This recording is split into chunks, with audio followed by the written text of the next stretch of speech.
The day had started like any other. Earth's orbiting station Artemis 9 hummed quietly with activity, a kaleidoscope of lights reflecting off the gleaming metal walls. I had been assigned to routine maintenance, checking life support systems and recalibrating the thermal regulators, but I could hardly focus.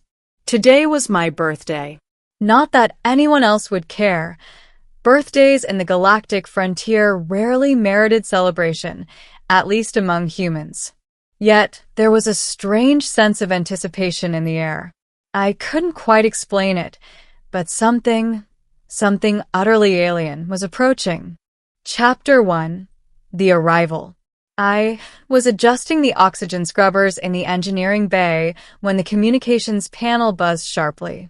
Normally, messages came in as dry logistical updates or crew memos. But this one was different.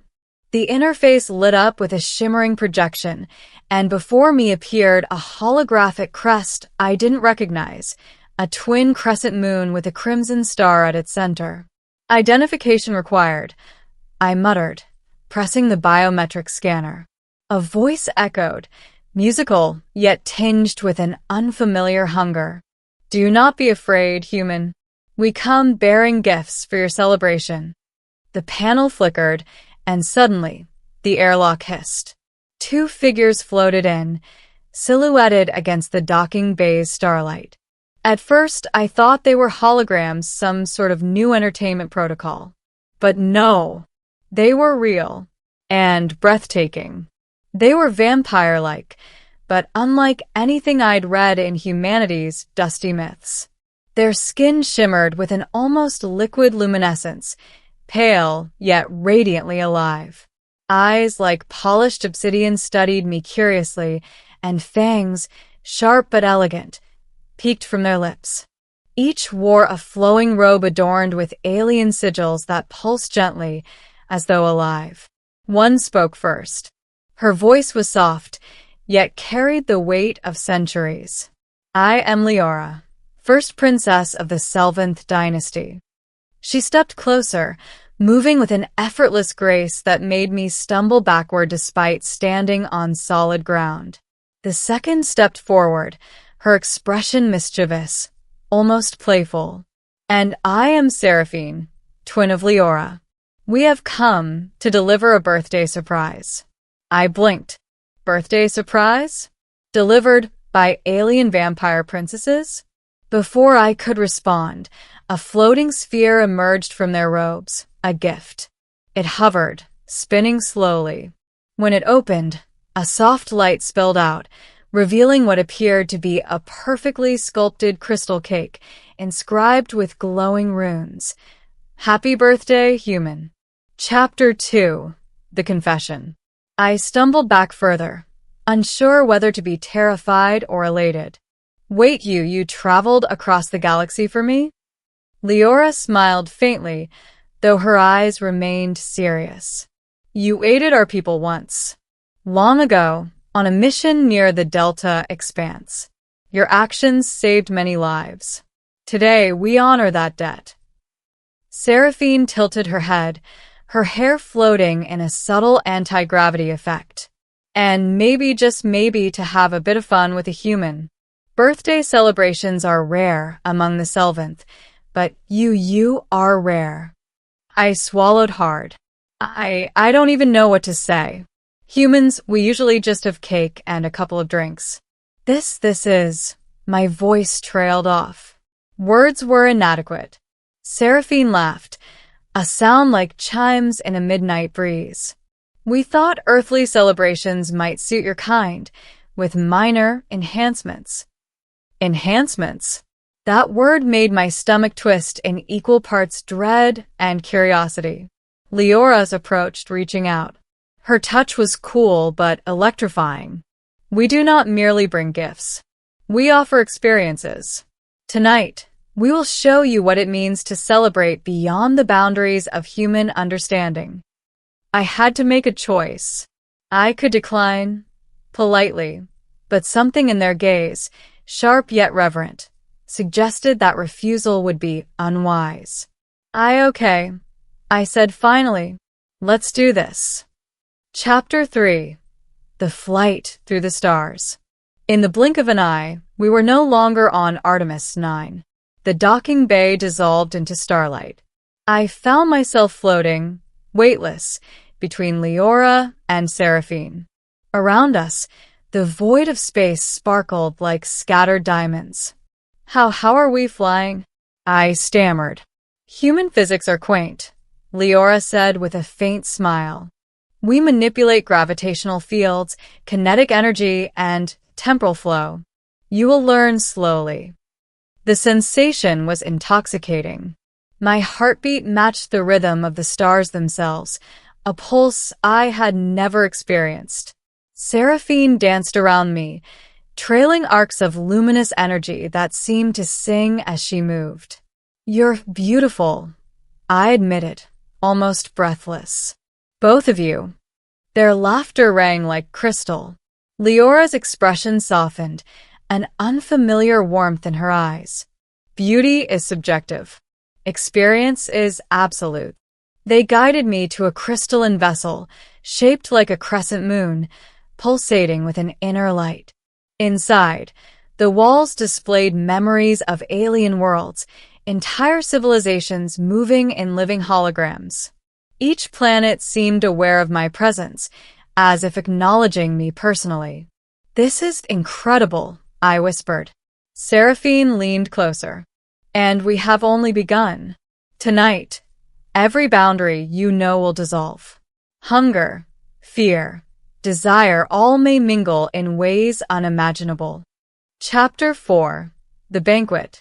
They prepared a table in zero gravity, floating plates of exotic foods, crystalline fruits that shimmered in rainbow hues, liquids that sparkled like liquid starlight, meats that seemed to glow with a faint inner warmth. I tasted one. The flavors were alive, changing as I chewed, dancing across memory and imagination. Selvanth cuisine is transformative, Leora said.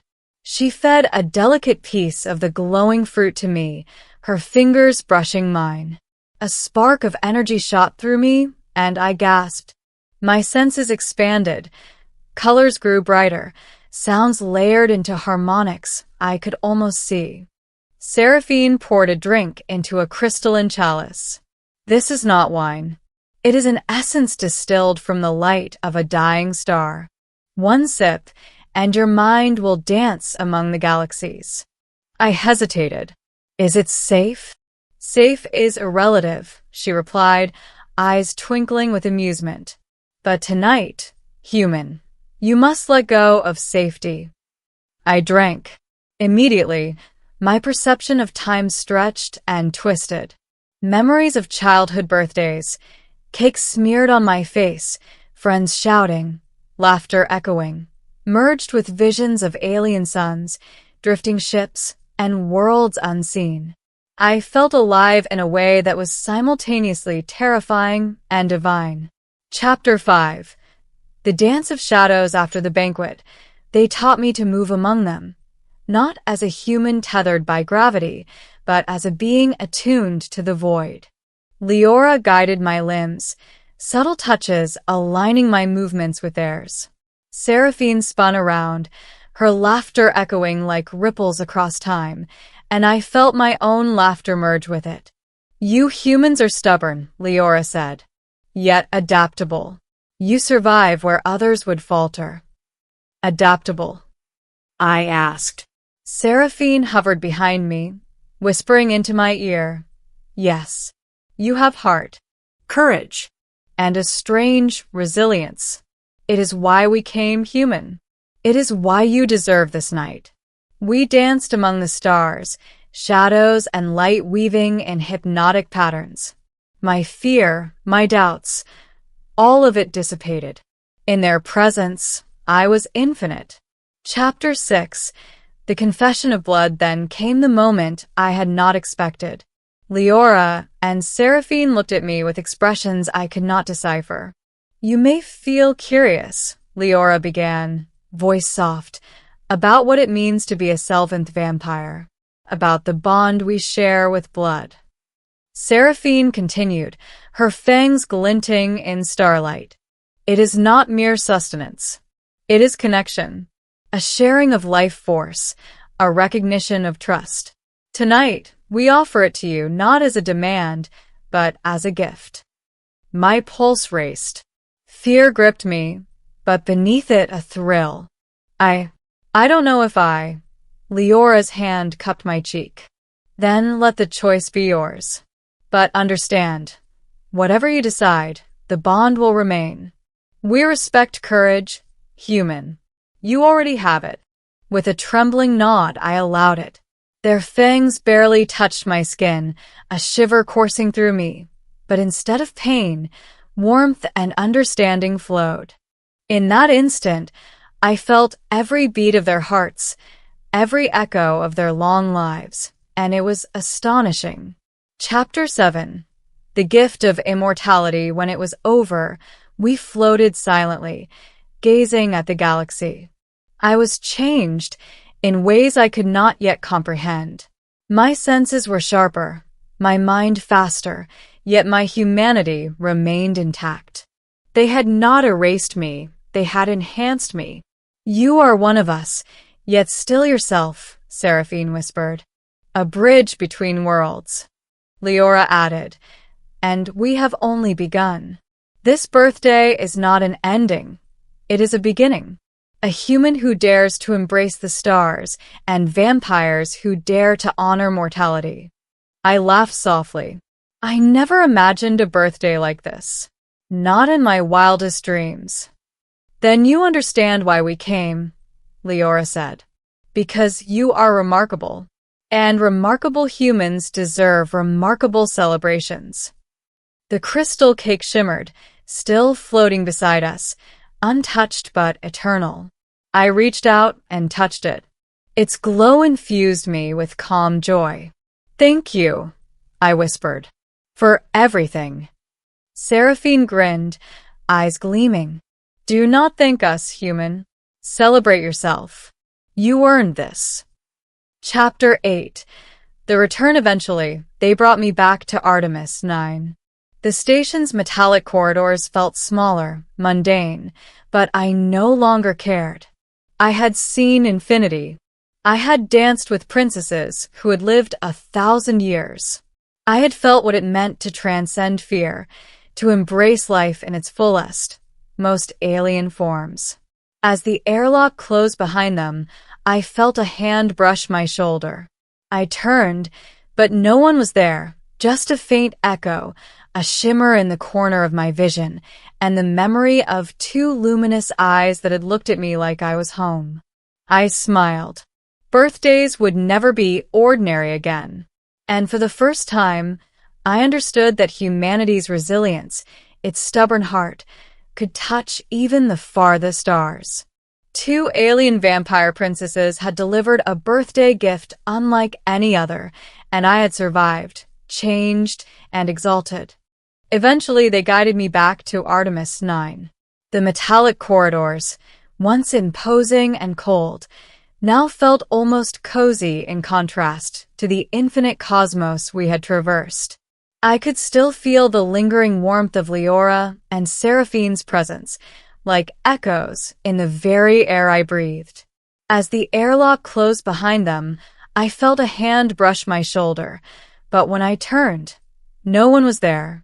Only the soft hum of the station's systems, a gentle reminder that I was back among humans, yet irrevocably changed. I took a deep breath. My senses were sharper. Colors had depth I'd never noticed. Sounds carried layers I had never perceived. And within me, a quiet pulse echoed, a rhythm that felt like a bridge between the stars and my own heartbeat.